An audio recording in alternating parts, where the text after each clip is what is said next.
Hello everyone, Neve here, and today I got my new deck. This is the deck that I said that I'd be getting next, and I went ahead and purchased it. I got it from Amazon. This is the Guardian Tarot by Beth Silonen. Silonen? Beth Silonen? Let me focus there for a second so you can see. There we go. So yes, the Guardian Tarot by Beth Silonen or Salonen. Yes, anyway. Yeah, so it comes in this box. It just opens this way, but it is magnetic, so it does stay nice and closed. I'll probably keep it in its box when I create a bag for it, so that the box will go in the bag. All right, so it is quite nice. We've got this book here. Looks like it's got a decent amount of information. Oh, and it is in color, so that's nice. And then we have the cards here. Now, I did already pull off the little plastic thing on them and did a flip through of this before I brought it in here to record.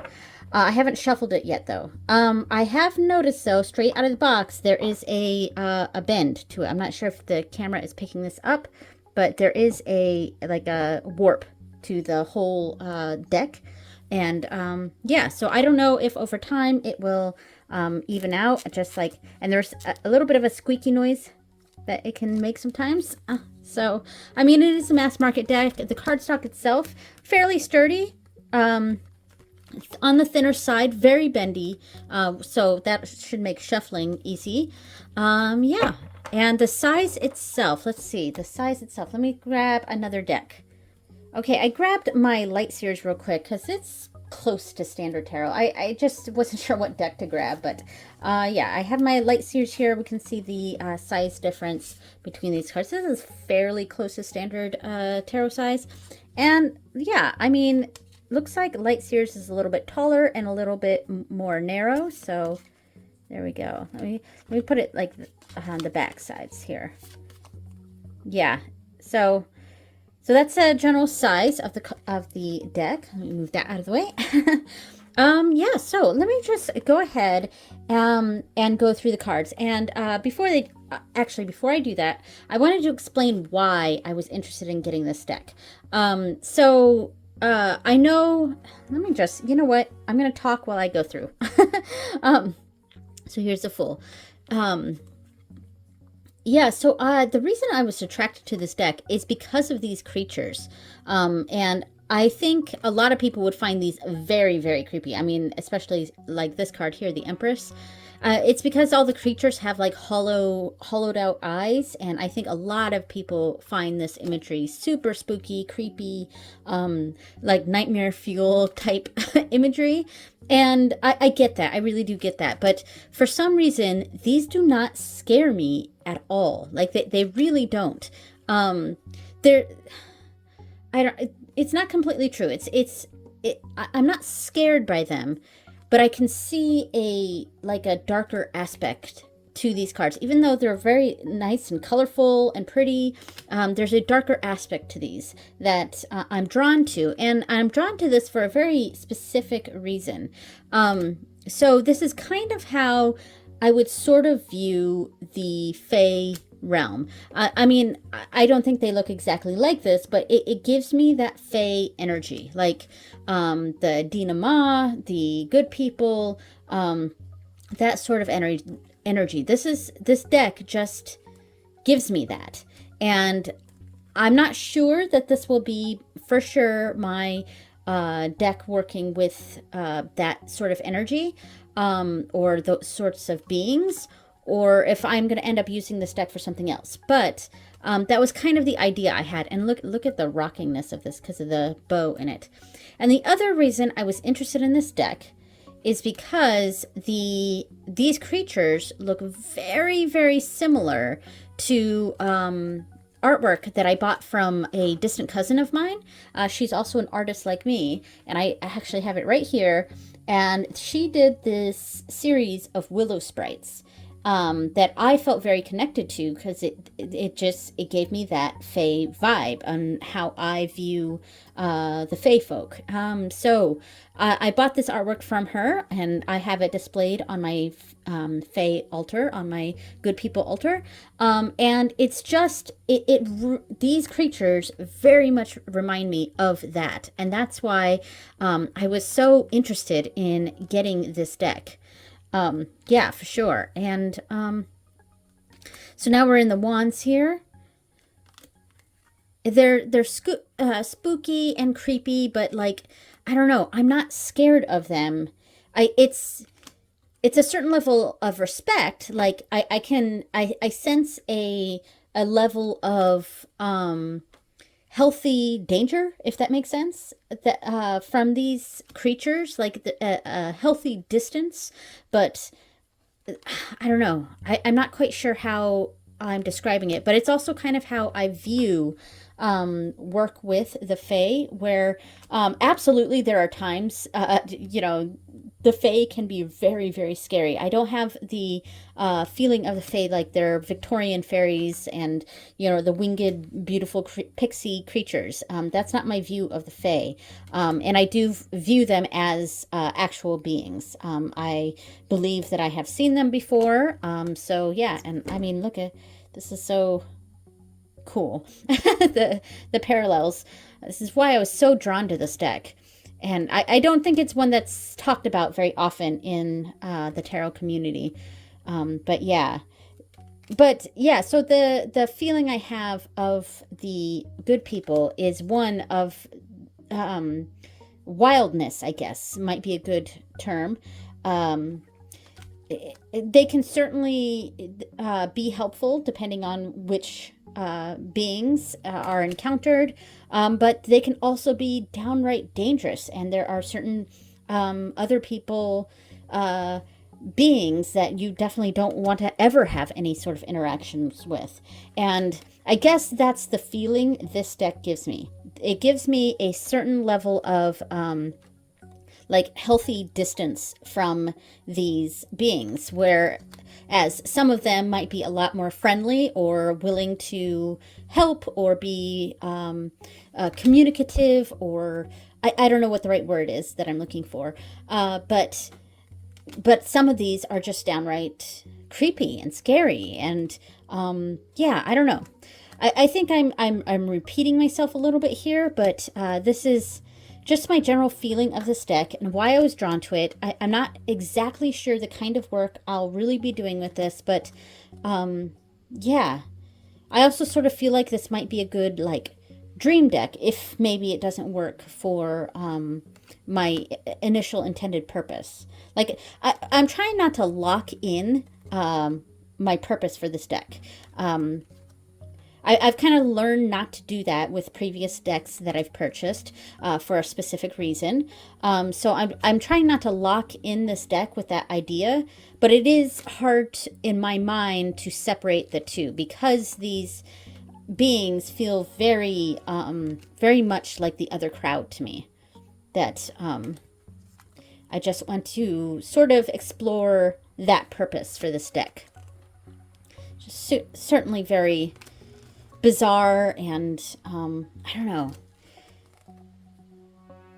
And I do like the kind of it looks like it's probably like watercolors. I do like the watercolor nature of this deck too, because it also lends to the wildness of it, if that makes sense. Yeah, because watercolors are often a lot more difficult to control in art.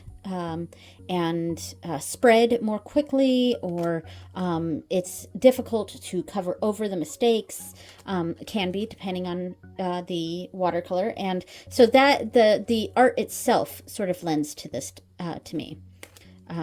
Ooh, this one's nice. I like this one, the Page of Pentacles. Okay. Oh, this one's really nice too, the Knight of Pentacles. Ooh, I like this card. And we're almost at the end here. I didn't even comment on the Eight of Pentacles, which is my usual, but I did see it when I did my first run through. All right, so those are all the cards. I was going to film that and, you know, speed over it with some music in the background, but, you know, I decided to talk a lot. So, all right, and so I'm going to get under the camera here so I can shuffle. So sorry if my sound changes a bit as I get under here. All right, so, all right, that went well. If the bridge was okay, the bend is still there. I think I'm going to try to, maybe I should shuffle it the other way after that was a little bit more clunky. Bridging was a little difficult with this. So let me try shuffling it the other way, turning it around this way, and see if I can help, like, shuffle out this bend in here. So now I'm shuffling it so that, like, oh, this is much more difficult. This doesn't want to, it does not want to shuffle like that. Let me try again. Oh, yeah, this does not want to shuffle like that. Yeah, and look at the chunks there. Going that way was definitely a lot more difficult. But let me try again this way. Oh, I think I have a spider coming down from my camera right now. I'm not sure if it's in frame, but it's a little tiny spider coming down from my camera.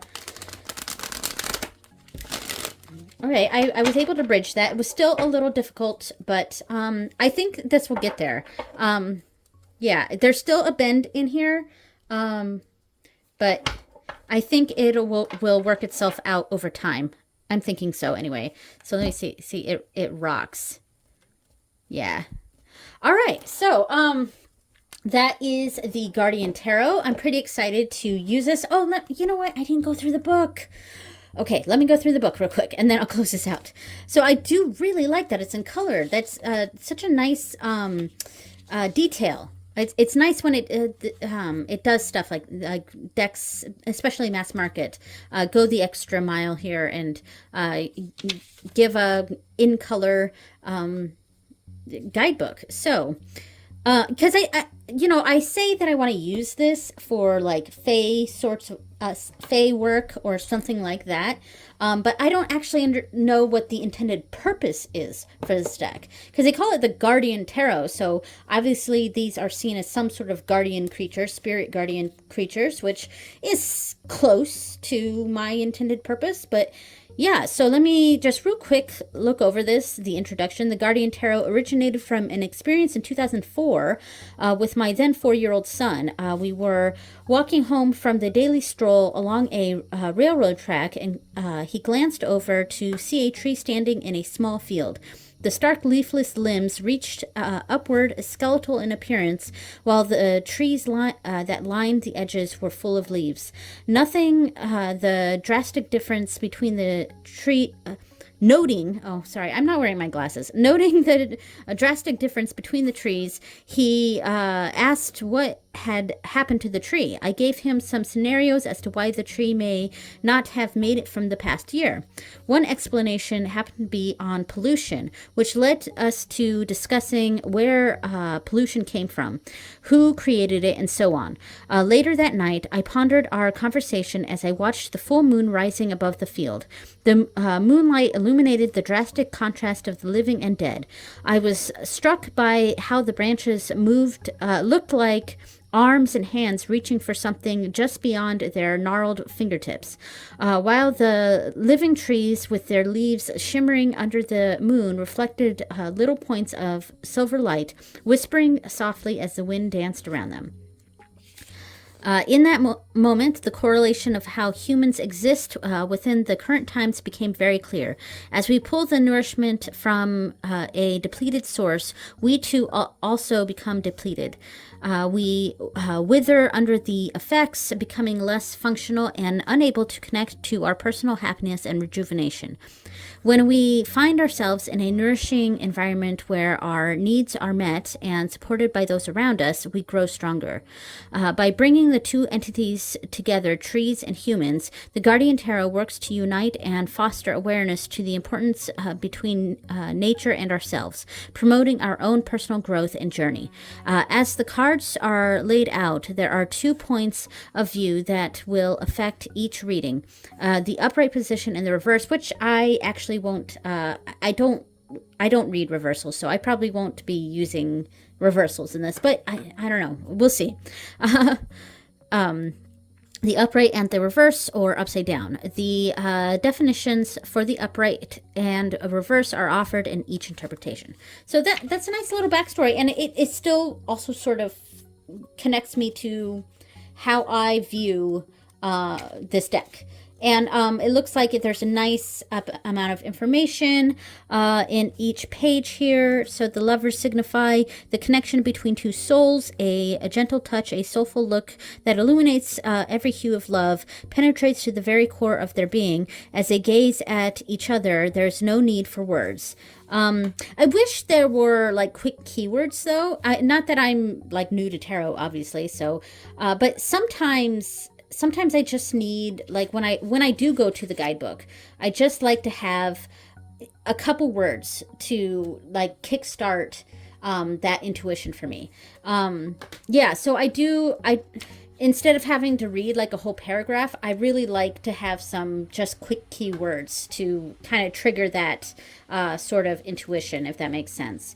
So yeah, so there's about the same amount of information for each of the cards, even the minor arcana. So that's very nice. All right, so let me see. Are there spreads? Yes, there are spreads. So these were developed for personal growth.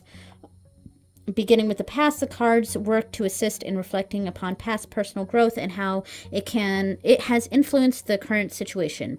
When looking to the present, acknowledge one's role in the current circumstances. While casting a look to the future, consider outside factors that may be a challenge, getting my glasses, that needs to be addressed as one transitions through the phases of life. All right, so we have this one. It is the Guardian's Tale, which is a huge spread. Looks like 10 cards. So almost like a Celtic crosshair. And then we have this spread here, a guiding, I can't read this, guiding coast to coast, which looks like 6 cards. And that's it. So there are 2 spreads designed for this deck in the back. All right, now I am done. Thank you so much for watching, everyone, and I will see you next time. Bye.